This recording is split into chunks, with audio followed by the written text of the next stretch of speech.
particularly with sea level, we want to be able to show that there is actually uncertainty associated with the elevation data and the water surface data we're using. This has nothing to do with sea level rise uncertainty. This is just in the LiDAR data and the DEMs we are using.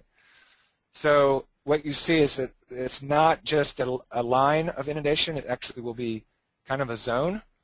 And to increase the elevation, you can see in a lot of areas, especially very flat areas like Miami here, we have areas that we don't have confidence necessarily, high confidence that they're going to be wet. And we're showing the blue areas where 80% confident will be wet, and the dry areas where 80% confidence are going to be dry. And then this low confidence area is kind of where the uncertainty comes in.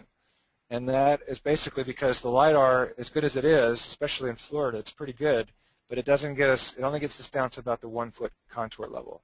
So if the elevation change is in that less than 1 foot parameter, then we just don't know if it's going to be wet or not when it comes to the mapping. And in other areas, you can see that